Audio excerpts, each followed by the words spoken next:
So I've been making videos for the last 4 months, and really the inspiration and heart behind doing that is by being in ministry, being with women, being around women, and seeing some of the same stories and some of the same circumstances and the same situations and the same experiences really hinder and hurt women into believing that they are alone and isolating even more.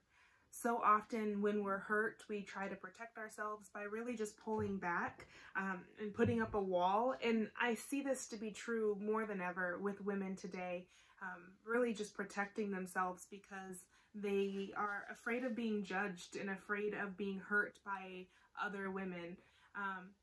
So when I would spend time with women and I would talk with them, I would hear some of just where they believed with their mind, but their hearts were so wounded that they didn't have the same belief of who they were. They didn't have the same self-worth or the self-identity, that they didn't quite know who they were. And one of the things that I think really, really helps with that is really getting to know who God is. And the more that we get to know who God is, it makes sense who we are in light of Him. Before we even get to that point, it's hard to see some of the own patterns of the lies that we've believed about ourselves and how we've thought them to be true, and we don't even see the lies. So sometimes it's really beneficial just to have a conversation with somebody else, just to be able to have that verbal processing and hear a situation, hear yourself talk about a situation, hear another person talk about a completely different situation, but see the connections of what the same thing that you're going through in a completely different situation. Ever since I was younger, I have always really related to people quickly. And I think I just look for those, like, oh, I relate to that, let's be friends. And I think that one of the good things about being able to relate to people is you kind of see the same story. You see the intent of what someone's trying to get at when they're talking. You're like, okay, I think I'm understanding what they're saying. And that doesn't mean you're always right, but you always think you're right. So it does mean that.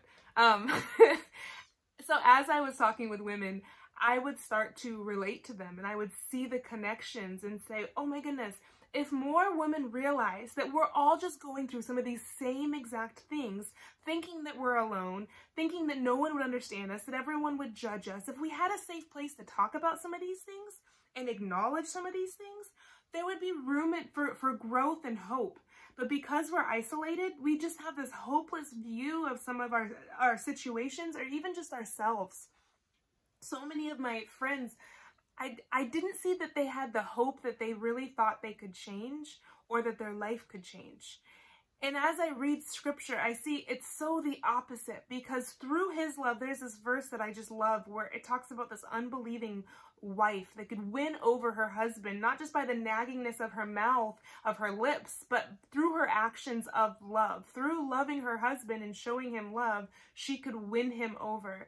And that always stuck with me because marriage it's a representation of relationships. It's a representation of my relationship with God, and it's a representation of what my relationships with others should be, because my relationship with God should be the model of my relationship with others. Meaning, I love others. The way I love God first, I show that through my love for others. Love God, love others. I think trying to figure out what that looks like in actuality becomes so blurred when you look at it through your own lens and through your own circumstance and through your own emotions and through your own experience. And we get so tunnel visioned at just what we see that we don't see things as objectively.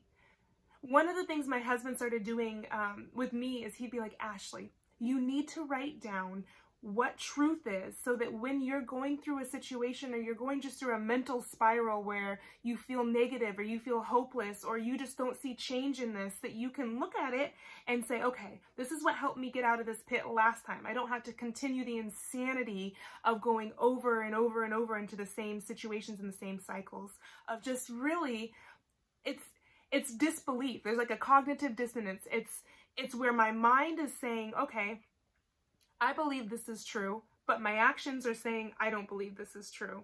And in that, there was just like this craziness that was coming inside of me where I had faith and I believed certain things, but then I was full of worry and anxiety and depression, and those things didn't match what my mind knew.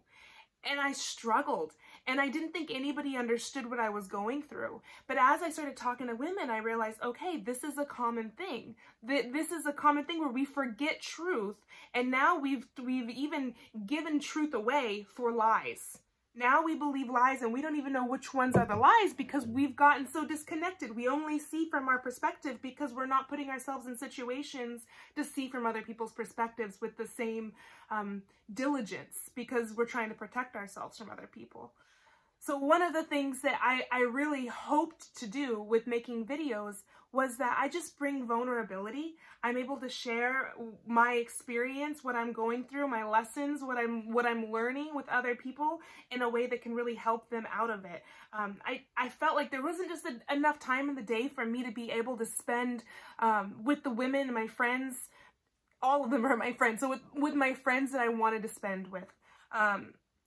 In doing that and being a mom and being a wife, I just started to get overwhelmed. How can I really help people? How can I make a difference? Maybe I can make a difference in 5 people's lives, but that wasn't enough, because I thought that I could help somebody in a way that would really make a difference.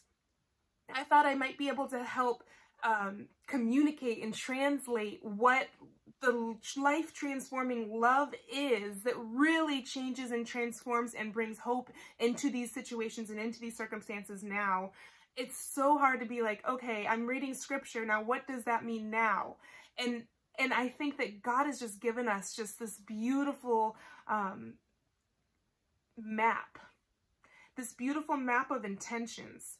And we can take those intentions and we can take that into our life right now. So when you're going through anxiety and worry, you can take the scripture and see what he says about that right now. What is it that I do not believe or I do not trust God right this minute, that I am forsaking truth for a lie, and in return I'm creating worry? I'm starting to not trust God the same way. I'm starting to think about how I could control a situation or how I don't have control over a situation, and now I have anxiety. And so seeing sometimes those situations and those spirals from an objective perspective is very difficult with therapeutic distance. It's so difficult to get outside of yourself. So I really hope to just bring conversation like this with each other. I am starting a new game. It's a virtual game of tag. And the way this game will work was that you'll tag somebody that you want to have a conversation with or you want to see in a conversation. And they'll respond with a willingness to be vulnerable by getting on a call with me. We'll have a topic that we'll discuss. You don't have to be an expert in the topic. You have to be interested in the topic, and you have to be able to be honest and just talk about the topic. The videos will be 20 to 30 minutes long. And then after the videos, that person will tag another friend. So the tag is just a game of open, honest, vulnerable conversation. Especially in what's going on in this world today, we need each other. We need to be honest. Some of you guys might be thinking, well, I don't want to be vulnerable because I know if I'm vulnerable, there's people out there that could really hurt me. It's true. And I just want to remind you guys that Christ went through suffering. He trusted people that hurt him all the way to his death. And he's called us to do the very same thing.